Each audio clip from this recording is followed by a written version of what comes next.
The paper grocery bags slip from my fingers before I fully process what I'm seeing.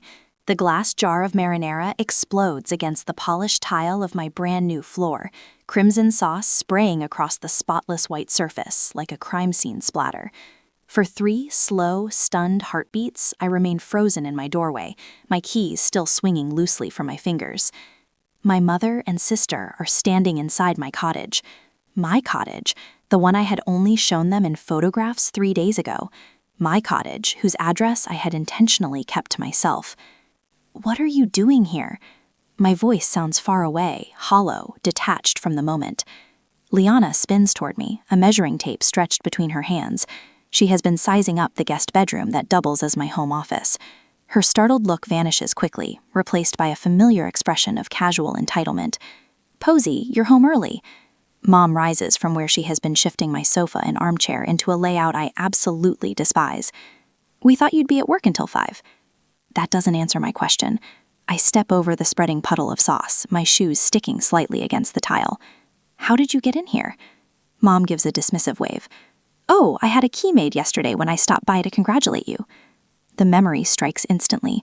Her brief visit, her request to use the bathroom, her purse left behind in the hallway longer than necessary. At the time, I had suspected nothing. "You took my keys and copied them without asking?" My voice trembles despite my effort to remain steady. "Don't be so dramatic, honey." Mom busies herself fluffing a throw pillow. "We're just figuring out how to make this work for everyone." "Make what work?" The question never fully forms because understanding hits me with brutal clarity. Images from childhood flood my mind.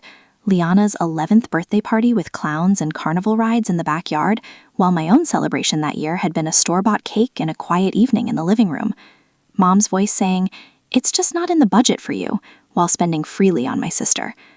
The pattern never changed. When I told them last month that I was searching for a house, Mom hadn't congratulated me. She had called Liana immediately to discuss possibilities. "This is my home," I say slowly, each word sharp as ice. "Not yours, not ours, mine." I walk to Liana and remove the spare key from her hand. Her fingers tighten reflexively before releasing it. "You can't seriously live here alone," Liana says, brow furrowing with manufactured concern. "This place has 3 bedrooms. The kids need space." "Your housing situation is not my responsibility." The calm strength in my voice surprises me. "After everything we've done for you?" Mom presses a hand dramatically to her chest. "Your sister's children need bedrooms. Family helps family, Posy. You know that." The familiar pressure settles over me, the lifelong expectation that I will sacrifice for Liana because that is simply what I do. But something inside me shifts. The trembling in my hands fades, replaced by a sharp, steady clarity. "You have exactly 2 minutes to leave before I call the police." I point toward the door. "You wouldn't dare," Mom snaps. 1 minute, 50 seconds. They leave. Mom slams the door hard enough to shake the windows. I slide the deadbolt into place with a final, satisfying click. 20 minutes later, as I scrub marinara from the grout, my phone rings. Dad's name flashes across the screen. "What the hell do you think you're doing?" he roars the moment I answer. "Your mother is in tears. You're tearing this family apart with your selfishness." I say nothing, focusing on a stubborn red stain. "Liana needs help, Posy. That's what family does. You've always understood that." "Always understood. Always yielded. Always surrendered." "Not anymore," I whisper, though he continues shouting, not hearing me. After I hang up, I stare at the framed family photo on my mantel. Mom, Dad, Liana with her flawless husband and 3 smiling children, and me slightly off to the side, wearing the strained smile I have perfected over a lifetime. For the first time, I truly see us. The pattern of sacrifice, the conditioning. I turn the frame face down. This house is mine.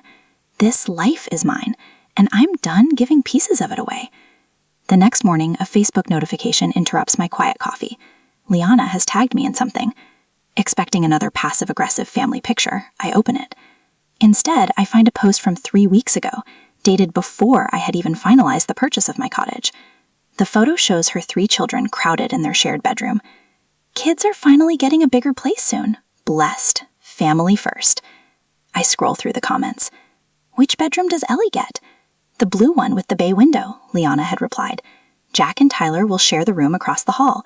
Mom thinks the third bedroom should stay a guest room for Aunt Carol. My coffee mug slips from my grasp, hot liquid splashing over my feet, but I barely register the burn. 3 weeks ago, they had planned this before I even owned the house. I rushed to the bathroom, nausea overwhelming me. This was never a spontaneous idea. It was calculated, strategized. They had intended to claim my home from the beginning. My phone buzzes again. A group message Dad meant to send to Mom and Liana includes me by mistake. Don't worry about Posey's tantrum, Mom writes. She'll give in once you're settled. She always does. The shaking begins in my hands and spreads through my entire body. She always does. A family dinner invitation arrives the next evening. We need to talk about a solution. Your mother's making pot roast, 7 p.m. I should refuse. Every instinct tells me to stay away, yet some fragile part of me still hopes they might reconsider. When I arrive, the table is already set with Mom's finest china. Dad, Mom, and Liana sit together on one side, leaving an empty chair opposite them. Dad slides a folder toward me. We found the perfect solution. Inside are listings for 5-bedroom houses near Liana's children's school, annotated with notes about playrooms and backyards. These are lovely, I say cautiously. For Liana and Mark. For all of you, Dad replies. They had already contacted my bank about transferring my mortgage. They discussed selling my furniture, dividing garage space, rearranging my life as though I am not present. The casual entitlement leaves me speechless. Refusing to help shows you don't care about this family, Dad says. Mom mentions the children remembering who supported them. Liana warns what people might think. The pressure builds, the familiar script unfolding. But something inside me has changed. I stand and place my napkin beside my untouched plate. Watch me not help, I say calmly, and walk out. The retaliation begins immediately. Social media posts painting me as selfish, messages from church acquaintances, my parents forwarding my mortgage statements to their address, complaints filed with my homeowners association, attempts to access my financial information. I respond by securing my life. Passwords changed, mail redirected, security cameras installed, every violation documented. Support comes from unexpected places. A colleague leaves homemade bread with a note praising my courage. Friends help me establish boundaries. A lawyer friend drafts a cease and desist letter. When my family trespasses again, I call the police. I no longer care what people think. The conflict escalates further. False emergencies at my workplace, a fraudulent fundraising using my photo, repeated attempts to enter my home. Each time, I respond with evidence, legal action, and unwavering resolve. Eventually, I accept a job transfer, sell my cottage, and prepare to leave. At a final family gathering, I present documentation exposing years of unequal treatment, financial records, evidence of trespassing, proof of manipulation. The extended family witnesses the truth. The narrative my parents built begins to crumble. I move away and build a new life, defined by my own choices. A year later, sunlight fills a house where every piece of furniture sits exactly where I want it. Photographs on the wall show mountains climbed, professional achievements, personal milestones. No image includes my parents or sister. My garden thrives with herbs I was never allowed to grow as a child. Friends gather to celebrate my birthday obligation.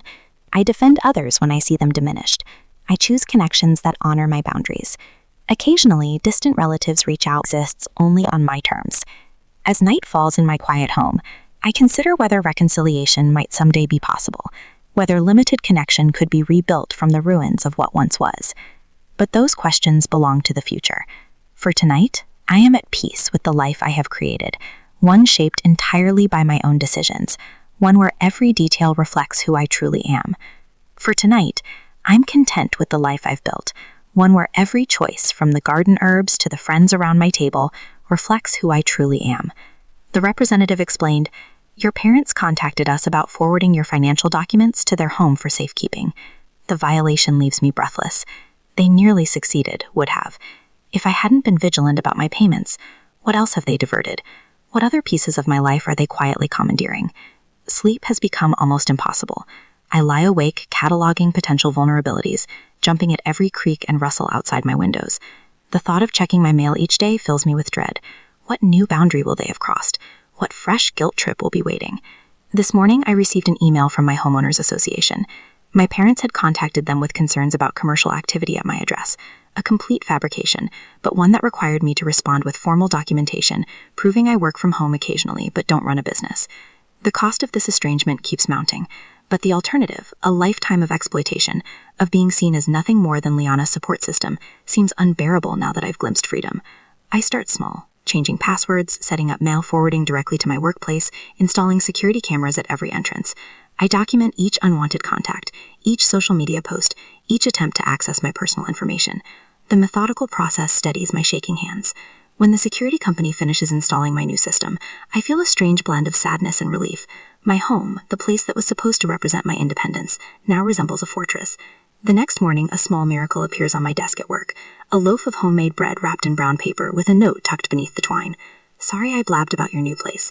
Not everyone thinks you're wrong. Some of us wish we'd been brave enough to set boundaries years ago. Marcy. I hadn't realized how isolated I'd been feeling until that small gesture of support brings tears to my eyes. The moment of peace is short-lived. That evening, I pull into my driveway to find Liana's SUV parked in front. Through my front window, I can see shadows moving inside my house. The familiar surge of violation is accompanied by something new, cold, crystalline anger.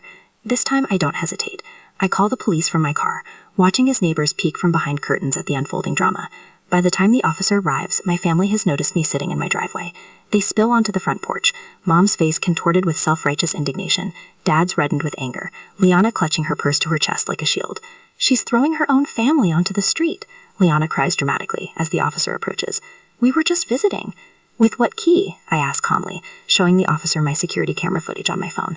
I didn't give you permission to enter my home. Mom steps forward, eyes darting toward the gathering neighbors. How could you call the police on your own blood? What will people think? Something shifts inside me. The question that has controlled my entire life, what will people think, suddenly seems absurdly irrelevant. I don't care what they think, I say, my voice steady. I care what I think, and I think this ends today. The officer escorts them from my property with a warning about trespassing. As they drive away, I realize something profound. I've spent my entire life afraid of disappointing my family, measuring my worth by their approval, but I've never considered how consistently they've disappointed me, how little they valued my independence, my choices, my right to a life that isn't defined by what I can give them. The next day, Dave, a friend from college who now practices family law, helps me draft a formal cease and desist letter. They're counting on your guilt, he tells me as we review the document. They've weaponized it your whole life. When Liana shows up at my workplace the following week, her eyes swollen from theatrical crying, my coworkers form an unexpected protective barrier. Marcy intercepts her at the front desk. 2 others happen to join me for lunch when Liana tries to ambush me in the parking lot. The contrast is stark. These people, who owe me nothing, respect my boundaries without question, while my family, who should protect me, tramples every line I draw.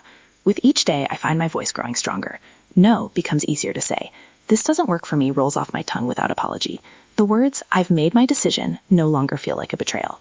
At home, I change all the locks, upgrade my security system with door cameras that send alerts to my phone. I gather financial records, text messages, social media posts, a paper trail documenting years of exploitation. The folder grows thick with evidence I hope never to need but feel safer having. The notification appears on my phone while I'm in a meeting 2 days ago. The doorbell camera shows my mother on my front step, trying a key in my lock while glancing nervously over her shoulder. The key doesn't work. I've changed the locks twice since the last confrontation. Her expression darkens as she tries again, then reaches into her purse for what appears to be another key. My heart pounds as I watch the footage. This isn't over. This is just beginning. I spend my Sunday afternoon assembling evidence like puzzle pieces on my dining room table. Every trespass, every manipulation, every lie, documented with military precision. The security camera footage plays on my laptop, showing Mom trying 3 different keys in my front door yesterday while I was at work. I add the timestamp to my spreadsheet and feel a curl of satisfaction rather than the usual guilt. This looks comprehensive, Dave says, adjusting his reading glasses as he reviews my documentation. My lawyer friend has squeezed me into his Sunday, bringing the scent of coffee and legal pads into my living room. The cease and desist letter should be ready tomorrow. Will you be okay delivering it yourself? I need to do this myself. I add the mortgage company's call recording to a labeled folder. The representative's voice still rings in my ears. We spoke with someone claiming to be your mother about transferring your mortgage to another property. We informed her this wasn't possible without your direct authorization. My therapist Judith's advice guides my hand as I organize everything. Document, don't engage. Facts, not emotions. Boundaries, not arguments. Monday morning, I place the certified letter in my mother's hands. She doesn't open it, just stares at me with wounded eyes as if I've betrayed her by protecting myself. You'll regret this, she whispers, but takes the envelope. 3 days pass in blessed silence. No calls, no texts, no unexpected visits. I sleep through the night for the first time in weeks. Thursday brings the inevitable escalation. I'm reviewing code at my desk when Marcy from accounting appears at my cubicle, eyes wide. "Your parents are in the lobby," she whispers. "They told reception your sister was in an accident and they need you immediately." Cold dread washes through me until I spot the text from Liana complaining about her kids' school lunches timestamped 2 minutes ago. I find my parents arguing with our receptionist, Mom dabbing at dry eyes with a tissue, while Dad demands I be brought out immediately. Family emergency. He barks at the young man behind the desk. Her sister's been hurt. "I just texted with Liana," I say, stepping into view. My voice remains steady despite the tremor in my hands. "She's fine." Mom drops the tissue. "Posey! Thank goodness, we've been so worried." "Miss Adams?" My boss appears beside me, her expression carefully neutral. "Is everything all right?" Dad attempts his charming smile. "Family matter. We'll just borrow Posey for a bit." My family appears to be lying about a medical emergency to disrupt my workday. I tell my boss, loud enough for the entire reception area to hear. I apologize for the disturbance. Security escorts them out while I return to my desk, ignoring the stares. That evening, I discover Liana's latest attack, a GoFundMe page titled "Housing Crisis, Help My Children Have a Home," with my photo prominently featured. One email to the platform's legal department citing unauthorized use of my image, and the campaign disappears by morning. My father's voicemail that night slips from rage into accidental truth. "You ungrateful little. Do you know what you've done? We had it all planned out. We were going to move in whether you liked it or not, and now you've embarrassed your mother in front of—" I save the recording with a grim smile. When my company announces an opening at their new branch in Colorado Springs, I find myself weighing a promising opportunity against running away from conflict. Would moving mean letting them win, or was it my chance for a fresh start beyond their reach? My support system rallies around me like a protective wall. Dave sends a formal warning to my family, outlining the legal consequences of continued harassment. Judith helps me craft responses that stay firmly factual without engaging their emotional bait. My boss offers flexible hours during what she calls this transitional period, her eyes knowing but never pitying. "Your house needs better security," says Tara, my realtor friend, walking the perimeter of my property. "Motion-sensing lights here, and reinforce this back door." I'd expected to feel alone in this fight. Instead, I've discovered allies I never realized I had, people who value my boundaries and recognize my family's toxicity. The tide begins to turn. Aunt Susan calls to ask hesitantly about the other side of the story. Cousin Mike messages that he doesn't think it's right what they're asking. Even Liana's perfect social media campaign backfires when friends comment, "Why can't you and Mark support your own family?" And "Isn't Posey single? Why should she house your kids?" Their facade is cracking, revealing the selfishness beneath. The job offer letter arrives in my email Friday afternoon. Colorado Springs branch manager glows on my screen like a beacon. Something loosens in my chest. Possibility, perhaps. Or freedom. For the first time in weeks, I smile without reservation. A week later, at home, the cherry pie sits on my kitchen counter like a crimson trap. Mom stands beside it, fingers tapping against the granite, in a rhythm I've known since childhood, the beat of her impatience when I'm not immediately agreeing to her plans. "It's your favorite," she says, though cherry has always been Liana's preference, not mine. I've corrected her on this fact at least 20 times over the years. Her eyes keep darting to the security camera mounted near my entryway. The blinking red light seems to make her nervous, which gives me a small measure of satisfaction. "I think we got off on the wrong foot with all this," Mom says, her voice unnaturally pleasant. She's rehearsed this. I can tell by the way she keeps shifting her weight from one foot to the other, the way she did before parent-teacher conferences when I was young. "Your father and I have been thinking, and we've come up with the perfect compromise." "I wasn't aware we were negotiating," I say, keeping my distance. The kitchen island between us feels like necessary protection. Mom pulls a folder from her oversized purse. "We found some lovely properties just 15 minutes from here. 5 bedrooms, plenty of space." She slides several glossy listings toward me. "You sell this cottage, we all move into one of these. There's even a mother-in-law suite for Liana's family." I flip through the listings, noting the prices that are triple what my cottage cost. "And how exactly would this work financially?" "Well, you'd get the master bedroom, of course."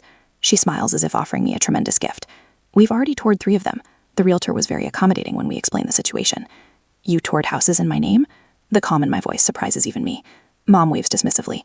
"We needed to move quickly. The Henderson's daughter is also looking in that neighborhood." She leans forward, voice stopping. "Listen, Posey, if you're going to be difficult about this, we can always contest the ownership. You couldn't possibly have afforded this place without family help." "Family help?" The words taste better. "You mean the full rent I paid while living at home during college? Or perhaps you're referring to the student loans I'm still paying off while Liana's education was fully funded." Mom's face hardens. "Don't be ungrateful." I walk to my office without responding, and return with an envelope. I place it on the counter between us, next to her untouched pie. "What's this?" She doesn't reach for it. "It's a job offer from our company's new branch in Arizona." I push it toward her. I accepted it last week. Her hand freezes mid-tap. Arizona? I'm selling the cottage. I watch her face brighten before adding, and moving to Tucson next month. The color drains from her face. But what about Liana? Her housing situation is not my concern. I open a drawer and pull out a thick manila folder. I've been gathering some interesting documentation. I spread the contents across my counter. Financial records showing my paid rent throughout college, alongside Liana's fully funded education. Birthday expenditure comparisons showing the thousands spent on her celebrations versus the bare minimum for mine. Loan papers for the cars they bought her while I saved for my used Honda. What is this supposed to be? Mom's voice has lost its rehearsed quality. Evidence. I pull out my phone and tap the screen. And here's my security footage showing 17 unauthorized entry attempts on my property. Mom stares at the screen, watching herself and Liana testing keys in my lock, peering through windows, even once bringing a locksmith who thankfully refused the job. I'm not running away, I say, gathering the papers. I'm running towards something better, a life where I'm valued, not just useful. Your father will be furious, she whispers, but there's a new uncertainty in her voice. I'm counting on it. 3 days later, I arrive at my parents' house for what they've billed as a family meeting to resolve the housing situation. The driveway is full. My aunt's car, my cousin's SUV, even my grandmother's ancient Buick. The gang's all here to witness my surrender. I take a deep breath before entering, folder tucked securely under my arm. The conversation in the living room halts when I step inside. Liana sits on the couch between my parents, a united front. The extended family is arranged in a loose semicircle, an audience for the performance.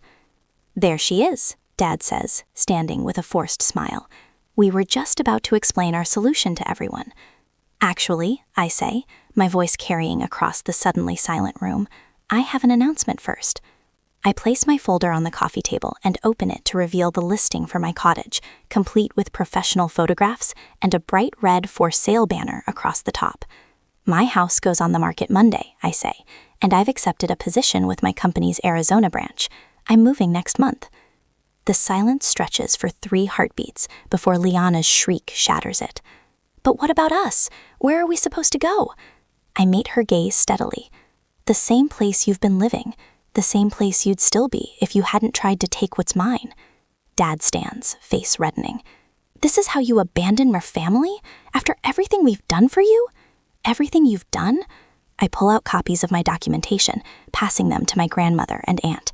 Here's a record of what you've actually done. Different rules for different daughters, different support, different expectations. My aunt's eyes widen as she scans the papers. You made her pay rent during college while paying for Liana's apartment? It built character, Dad snaps, but his confidence wavers as more family members begin examining the evidence. You should see the security footage, I add, loud enough for everyone to hear. Them trying to break into my house while I'm at work, calling my mortgage company pretending to be me, creating a GoFundMe claiming I was in financial distress. Grandmother's hand covers her mouth. Is this true? My parents silence his answer enough. As I drive home that evening, my phone buzzes with texts, not from my parents or Liana, but from my aunt, my cousins, my grandmother. Words of support, questions about whether they'd been misled about other family matters over the years. The beginning of cracks in the family mythology. 2 days later, my realtor calls with news that feels like both victory and farewell. You've got an offer already, she says, $20,000 over asking, cash, with a 30-day close. I'll take it, I tell her, without hesitation. One more thing, she adds. Do you want to keep the spare keys, or should I discard them? I think of all the keys that have been copied without my permission, all the boundaries crossed. Discard them, I say. I won't need them where I'm going.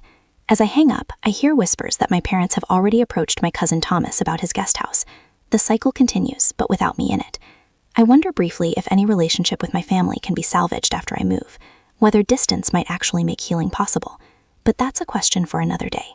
Today, I have boxes to pack and a new life to build, one that's entirely my own. A year later, the morning sun streams through windows that have no curtains because I haven't decided what style I want yet. My furniture sits exactly where I placed it, not where someone else thought it should go. The wall beside my desk blooms with photographs. Me atop a mountain in Colorado, shaking hands with the CEO after my promotion, standing proudly in front of this house on closing day. Not a single picture shows my family. My phone rests on the counter, its screen occasionally lighting up with notifications. A year ago, I would have lunged for it, heart racing at the possibility of another accusation or demand. Now, I glance at it with casual indifference. Unknown numbers route straight to voicemail, and several familiar ones too. Outside, through the kitchen window, my garden catches the morning light. Rows of basil, thyme, and rosemary, herbs Mom always claimed would overwhelm her delicate palate, thrive in neat beds. Brilliant orange marigolds border the walkway, their pungent scent a childhood favorite. I was never allowed to plant near the house. Too common, Mom had said when I was 10. We're planting roses instead. I bite into a fresh strawberry from my own patch and smile at the sweetness. The doorbell rings precisely at noon. Friends file lane carrying gift bags and platters, their faces bright with genuine happiness to see me. No one has an agenda beyond celebration. "Happy birthday, Posy," calls Elaine, my colleague turned friend, setting down a bakery box. "Apple pie, as requested." "Not cake?" asks Thomas, another coworker who's driven 2 hours to be here. "I've always preferred pie," I answer, the simple truth filling me with unexpected satisfaction, especially apple. For decades, I'd dutifully blown out candles on chocolate cake because Liana loved it. Mom always said making 2 desserts was wasteful when we could share. Elaine arranges candles on the pie while I pour wine into glasses, the stemware I chose because I liked it, not because it matched someone else's taste. "What should we toast to?" asks Sophia, the neighbor who brought me homemade bread when I moved in. "To building homes, not just houses," I say, raising my glass, "and to the family we choose." The words settle warm in my chest as we clink glasses. On the wall near my door hangs a simple wooden key hook with just one key, mine. No spare hidden for emergencies, no copy held by anyone else. Later, after everyone leaves, I find myself thinking about Jared, the new engineer at work. Yesterday, I spotted him shrinking into himself as our project manager dismissed his ideas. The familiar posture hit me like a punch to the gut, the same way I used to make myself smaller around my family. "Actually," I'd said, interrupting the manager, "Jared's approach could save us significant testing time. Let's hear more." The surprise and gratitude in his eyes reminded me of my own reflection the day I finally stood up to my family. My phone buzzes with a text from Michael, the landscape architect I've been seeing for a month. He respects my boundaries with a reverence that once would have felt foreign, but now feels right. "Still on for hiking Saturday?" the message reads. I smile as I type back, "Absolutely." Before turning in, I scroll through my phone gallery and pause at an old family photo, everyone grouped tightly together, me slightly out of frame as usual. After a moment's hesitation, I delete it and replace it with a picture of my front door, painted the bold red I'd always wanted. My cousin Brenda texts occasionally now. Last week, my uncle called to check in. These tentative connections with extended family happen on my terms, with clear boundaries that they've learned to respect. As I settle into bed in my quiet house, I wonder whether complete separation from my parents and Liana was necessary for healing, or if someday I could rebuild limited contact on my terms. What would you do? Maintain the distance that brought peace, or attempt to create a new, more balanced relationship from the old? For tonight, I'm content with the life I've built, one where every choice, from the garden herbs to the friends around my table, reflects who I truly am.